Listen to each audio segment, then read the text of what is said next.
लोग कहते हैं कि सतयुग में महाभारत हुई,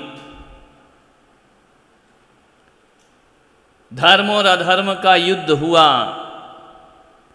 शुभ और अशुभ के बीच द्वंद्व हुआ, अच्छे और बुरे के बीच लड़ाई चली। हमें नहीं मालूम कि उस समय क्या हुआ, हमने पढ़ा है, सुना है, पर यह देखना है कि एक और महाभारत है जो हमारे भीतर चलती है। वो महाभारत तो 18 महीने की थी, ये महाभारत तो हमारी जिंदगी भर हमारे अंदर चला करती है। द्वंद्व आता है मन में, अच्छे और बुरे का, शुभ और अशुभ का, दुख और सुख का, हित और अहित का, भीतर अंदर कश्मकश चलती रहती है, शांति नहीं मिलती है जीवन में, और आदमी अपने जीवन को एक बोझ का जीवन बना करके जी लेता है। हम सोचते हैं अपने जीवन में जब अच्छे और बुरे का चुनाव करते हैं तो वहाँ हमारा स्वार्थ खड़ा हो जाता है, और वह स्वार्थ ऐसा होता है जो हमें सही निर्णय नहीं लेने देता है। सज्जन पुरुष किसके पक्ष में खड़े होते हैं?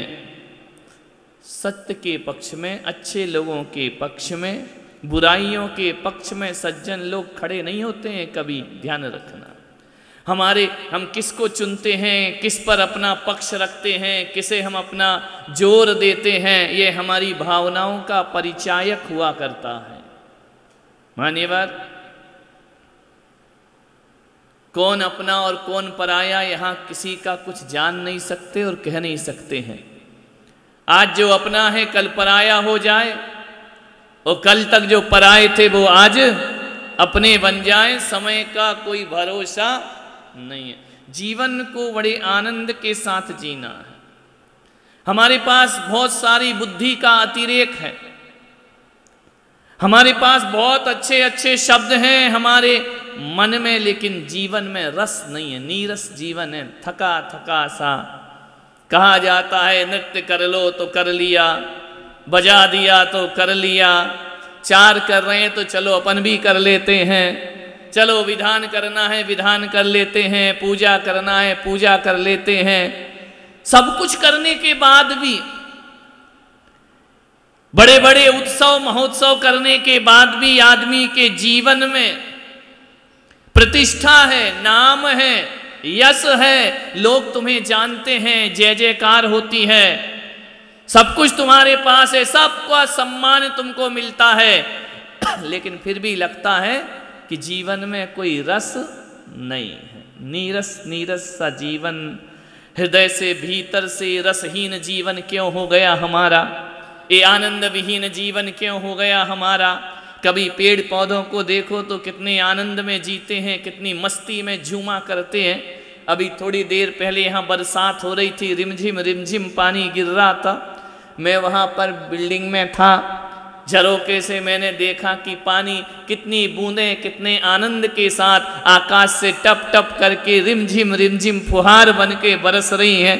कितना आनंद है उनमें। और वह बरसता हुआ पानी जब पेड़ पौधों पर गिरता है ना, तो पेड़ पौधे भी आनंद से मुस्कुरा रहे हैं, खिलखिला रहे हैं। ऊपर जाकर के नज़ारा देखना, कभी ऐसी हरियाली दिखाई देती है, ऐसा आनंद बरसता है प्रकृति का यह नज़ारा देखो। छोटे छोटे कीट पतंगे भी बड़ी मौज मस्ती से झूम रहे हैं, आकाश की तरफ उड़ रहे हैं। पेड़ पौधे लताएं इठला रही हैं, बलखा रही हैं। दूर किसी पर्वत पे देखो तो ऐसी पतली सी धार पानी की गिरते जा रही है, बड़ा आनंद आ रहा है। लेकिन ध्यान रखना, कुछ मनुष्य ऐसे होंगे जो इस आनंद के बीच भी नीरस जीवन जी रहे होंगे, जो रसविहीन जीवन जी रहे होंगे। ऊपर ऊपर से मुस्कुरा देते हैं, भीतर से हंसी नहीं हुआ करती है, भीतर का आनंद नहीं हुआ करता है। मालूम है हमारे अंदर ये चुप्पी क्यों है, हमारे भीतर में खुशी क्यों नहीं है? एक आदमी आया, बोले महाराज हम हंस नहीं सकते हैं। अरे क्यों नहीं हंस सकते हो? क्या मालूम हंसी खत्म हो गई हमारे जीवन की। हंसते हैं चार लोग तो हम हंस लेते हैं, लेकिन भीतर से उठने वाली हमारी हंसी गायब हो गई है। मैंने उस आदमी से कहा कि ये भाई जरा एक बात बता, तूने कभी अपने जीवन में किसी गधे को हंसते हुए देखा है? बोले नहीं, गधा तो कभी नहीं हंसता है। और मैंने कहा यदि कभी धोखे से गधा हंस दे तो क्या होगा है? तो बोले फिर तो मुझे नहीं मालूम क्या होगा। मैंने कहा धत तेरे की, एक तो गधा कभी हंसता नहीं है, और गधा कभी धोखे से हंस दे तो समझना वो इंसान बनने की तैयारी कर रहा है। और एक बात याद रख, तू कहता है मैं हंसना भूल गया, मुझसे हंसा नहीं जाता है, तो समझ ले अब तू क्या बनने की। समझ गए क्या? ऐसी बातें आपको डायरेक्ट समझ। हंसी खो गई तो पशुता का जीवन है, हंसी खो गई तो जानवर का जीवन है। भीतर से हंसी उठना चाहिए। इच्छाओं के बोझ तले दबे रहोगे, अपनी तृष्णाओं से तड़फड़ाते रहोगे, तृष्णाओं की प्यास में, अपनी चाहतों में, अपने झूठे मिथ्या अहंकार में जीते रहोगे। ध्यान रखना, हंसी उनके सामने नृत्य नहीं करती है, प्रसन्नता उनके सामने नृत्य नहीं करती जो भीतर में अपने अहंकार से गलते रहते हैं, दुखी होते रहते हैं। हल्का फुल्का मूड रखो। जीवन कैसा है? ऐसा जीवन होता है मनुष्य का, ऐसा नीरस जीवन होता है इस आदमी का।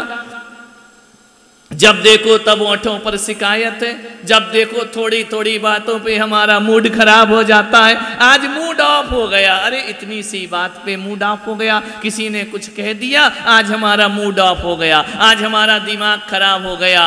अरे किसी ने दो शब्द अच्छे बोल दिए आज मजा आ गया।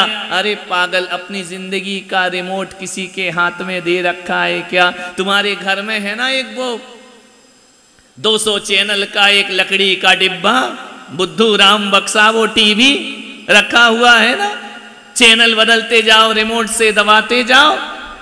उसकी अपनी कोई चॉइस नहीं है, जैसा देखने वाला दबाता है वैसा वो दिखाने लगता है। तो हमने भी अपनी जिंदगी का रिमोट किसी को दे रखा है क्या? किसी के हाथ में कर रखा है कि अच्छे शब्द बोले तो हम बहुत हैप्पी हो गए और बुरे शब्द बोल दे तो हमारा मूड ऑफ हो गया।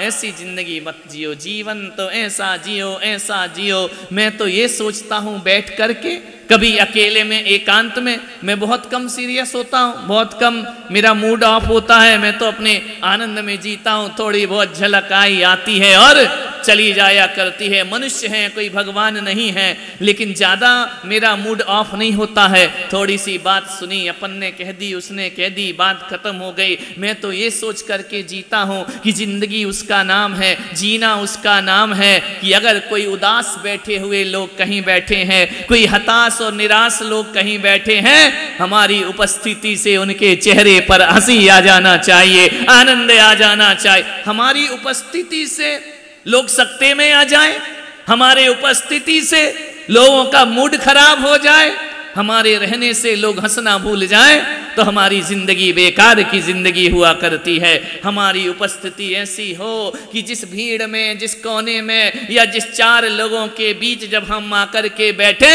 तो भीतर से आनंद बरस जाना चाहिए सबके हृदय पर। आप आए, हमारा मूड हल्का हो गया, आप आए, हमारा मन आनंद से भर गया, जीवन हमारा निहाल हो गया। ऐसा जीवन क्यों?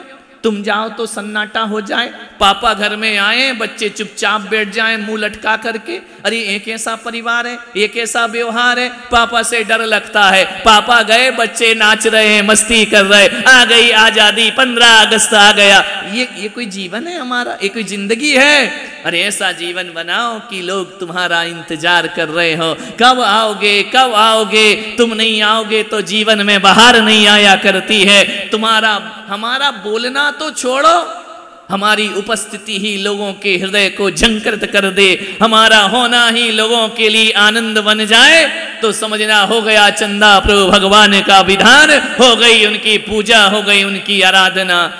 तुम्हें देख करके बच्चों का मूड खराब, बीवी का मूड खराब, बीवी सोच रही कब जाएगा, थोड़ा घूम आए, ऑफिस से जल्दी आ गया। ऐसा जीवन मत बनाओ, ऐसी जिंदगी बनाओ अपनी कि जीवन में आनंद ही बरस जाए। दूसरों के हृदयों के दीप को जला दो, निराशाओं के अंदर आशा पैदा कर लो, जो थक गए हैं उनके अंदर जीने की आस पैदा कर दो।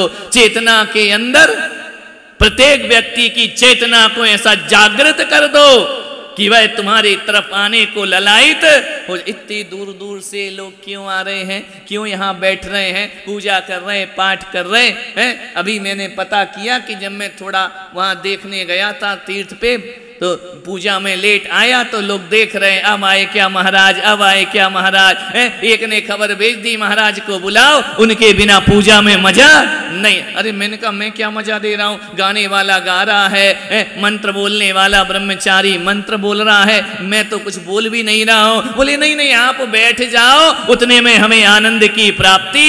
वो जीवन ऐसा बनाओ अपना। एक लड़का था, बहुत दुखी था, युवा था। वो एक संत के पास गया, उसने संत से कहा कि संत जी जरा एक बात तो बता दो, तुम जंगल में रहते हो, तुम्हारे आसपास कोई नहीं है, वनवासी का जीवन जीते हो, जरा एक बात बताओ संत जी कि आपके जीवन में आनंद क्यों रहता है, मेरे जीवन में आनंद क्यों नहीं है। मैं हंसता भी हूं तो हंसने जैसा नहीं लगता है, मेरे पास सारे साधन है लेकिन ऐसा लगता है कि मेरे पास कुछ भी नहीं है। सब कुछ होने के बाद भी मेरा जीवन में सूनापन है, अकेलापन है, खुशी नहीं मिलती है हमारे जीवन में। हमेशा खुशी कैसे मिले। संत ने कहा खुश रहना चाहता है? बोले हाँ। तो बोले कोई मंत्र बता दो मुझे। संत ने कहा पागल, मंत्रों से कोई सुखी होता है क्या? सबसे बड़ा मंत्र ध्यान रखना, कोई मंत्र जीवन को खुशियां नहीं देता है, मन से बड़ा मंत्र दुवन जीवन में कोई दूसरा। मन खुश है तो सब कुछ खुश है।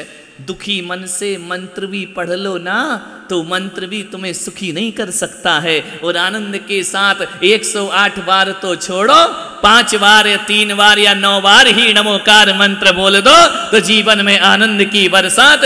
दुखी मन से मंदिर जाओगे, मुंह लटका के जाओगे, मुंह लटका के आओगे, मिलेगा क्या? भगवान क्या दे देगा तुमको? जिस भावना से और जिस मन से जाते हैं उसी मन से हम लौट कर यहाँ से अब घर जाओगे। आज तो जाओगे ना, 3 दिन हो गए हैं, आज तो जाने की तैयारी होगी। लेकिन याद रखना जयपुर वालों, नहीं वापी वालों को नहीं कह रहा हूं, इनके साथ तो अभी दिवाली और निकालना है।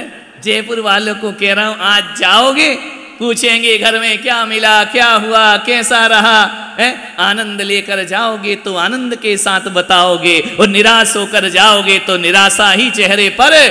ऐसा आनंद, ऐसा माहौल बना दो, जो मिले उससे कहना बड़ा आनंद बरसा। 3 दिन भगवान की पूजा में, 3 दिन आहार में, 3 दिन संत सेवा में, इतना आनंद बरसा कि जिसे बताओ वो भी कहे यार मैं नहीं जा पाया, मुझे बड़ा पश्चाताप हुआ, अगली बार जाओ तो हमें भी लेकर के चलना। ऐसे नहीं, हाँ गए तो थे, अब ले लिया था कलश, क्या करें, अब पूजा तो करना पड़ेगी, बैठना तो पड़ेगा, इतना पानी गिरा, क्या करें, आ नहीं सके, जा नहीं सके, बड़ी आफत हो गई। ऐसे जाके कहोगे हो गया बेड़ा पार, हो गया चंदा प्रभु भगवान का विधान। आनंद लेकर जाओ। ये छटाएं कहाँ मिलती हैं? लाखों रुपए देते हैं लोग हिल स्टेशन पर जाने का, वहां जाकर के देखते हैं थोड़ा सुकून मिल जाए। हमारे जिन शरणम में तो हमेशा ही सुकून वर्षा करता है, हमेशा। 2 मिनट में पानी हट जाता है, 2 मिनट में पानी, इतनी प्यारी बरसात है, उसको बोल दो रुक जा तो रुक जाती है, और उसको बोल दो आ जा तो आ जाती है। इतनी आज्ञाकारी बरसात पूरे हिंदुस्तान में कहाँ होती होगी जो हमारे जिन शरणम तीर्थ में हुआ करती है। झिम झिम रिम झिम रिम झिम रिम झिम वातावरण है। होश आदमी यहाँ आकर के थके हुए व्यक्तियों की थकान दूर हो जाया करती है। उस बच्चे ने कहा, उस युवा ने कहा कि संत जी आप प्रसन्न क्यों रहते हैं, हमें भी कुछ मंत्र बता दो सुखी होने का। संत ने कहा एक काम कर, मेरे साथ उस छोटी सी पहाड़ी पर चल। उसने कहा चलो चलते हैं। बोले वहां मैं तुझे एक मंत्र दे दूंगा, तू हमेशा को सुखी हो जाएगा। उसने कहा चलो संत जी आप कह रहे हैं तो हम चलते हैं। संत के पीछे पीछे चला। संत ने कहा ये पत्थर पड़ा है ना, इसको उठा ले अपने हाथ में। उसने पत्थर उठाया, लेकर के चला। 10 कदम चला, 20 कदम चला। अब पत्थर तो भारी है और पहाड़ चढ़ना है। परेशान हो गया वो आदमी। अब बोल नहीं सकता संत से कि दर्द हो रहा है। संत बोले चलते चल चलते चल, आनंद बरसेगा। उसने कहा ये खाक आनंद बरसेगा? हाथ में पत्थर रख दिया, पहाड़ी चढ़ा रहे, बोले आनंद बरसेगा। जब वो थक गया, पहले तो संकोच में कुछ ना बोला, उसने कहा कि ठीक है चलो चलते हैं, शायद कोई सूत्र मिल जाए। चले गया, आधा पहाड़ चढ़ा, अब तो उसकी हिम्मत टूट गई। उसने कहा संत जी अब बहुत हो गया, अब ये पत्थर मुझसे उठाया नहीं जाता, मेरा तो हाथ शून्य होने लगा, मेरे तो हाथ में पीड़ा होने लगी। संत ने कहा दर्द हो रहा है? बोले हाँ। बोले कब से हो रहा है? बोले ये तो बहुत देर से हो रहा है। तो संत ने कहा पागल, छोड़ दे पत्थर को, ऐसा कोई जरूरी थोड़ी है पत्थर लेकर के चलना। बोले संत जी आपने कब कहा कि दर्द दे तो छोड़ देना? बोले अब कह रहा हूं ना छोड़ दे। उसने लिया और पत्थर फेंक दिया। पत्थर फेंकने के बाद उसने हाथ को ऐसा थोड़ा सहलाया, मला। संत ने कहा बोल अब कैसा लग रहा है? बोले अब बड़ा सुकून मिल रहा है, बड़ा अच्छा लग रहा है, बहुत अच्छा लग रहा, हल्का हल्का हाथ लग रहा है। संत ने कहा पागल, पत्थर थोड़ी देर और लेके चलता तो क्या होता? बोले मैं तो चढ़ ही नहीं पाता, वहीं गिर जाता बेहोश होकर के। तो संत ने कहा मिल गया सूत्र जीवन में सुखी होने का। बोले ये कैसा सूत्र मिला जीवन में सुखी होने का? बोले पागल यही तो सूत्र है, यदि दुख का पत्थर लेकर चलेगा तो जिंदगी बोझ में हो जाएगी, और दुख का पत्थर फेंक देगा तो जीवन आनंद में बीत जाएगा। दुख का पत्थर उठा के क्यों ढो रहा है? संसार में जब सुखी सुख है तो बोझ बन के क्यों जी रही है जिंदगी? देख कितना सुख मिला ना पत्थर फेंक कर। बोले हाँ। तो बोले एक बात बता, आधे घंटे पत्थर रखता तो पीड़ा कुछ और थी, 1 घंटे रखता तो पीड़ा कुछ और थी, पूरे पहाड़ में रखता तो पीड़ा और ज्यादा हो जाती। पागल, दुख की बातों को जितने देर रखेगा सीने में उतना दर्द पैदा होगा जीने में। वह दे उठाड़ करके पत्थर जीवन में किस बात का दुख है? सब तो है ना तुम्हारे पास, क्या नहीं है? मकान है ना जयपुर में? नहीं है, है ना? अपने है ना कि मंदिर के हड़प लिए हैं? अपने ही है ना? है। क्या जयपुर में ऐसा कोई एक परिवार नहीं होगा जिनके पास मकान नहीं है? होगा ना, कोई किराए पर रहते होंगे। और थोड़ा बाहर निकलो, जौहरी बाजार की तरफ आ जाओ तो देखना फुटपाथ पर भी लोग अपनी रात गुजार रहे हैं। किस बात का दुख है तुमको? तुम्हारे बच्चे हैं ना, ऐसे भी लोग हैं जिनकी औलाद नहीं है। तुम्हारे तो सुंदर सुंदर से बड़े अच्छे अच्छे बच्चे हैं, उनके बच्चे हो गए, उनका परिवार बस गया। किस बात का दुख है तुमको? बताइए, किस बात की तकलीफ है? मकान है, परिवार है, बच्चे हैं, बहुएं हैं, और ये भी छोड़ दो, ये हो या ना हो कोई फर्क नहीं पड़ता। भगवान ने तुम्हें पूरे 2 हाथ पैर दिए हैं ना। दुनिया में ऐसे भी लोग हैं जिनके पास पैर नहीं होते।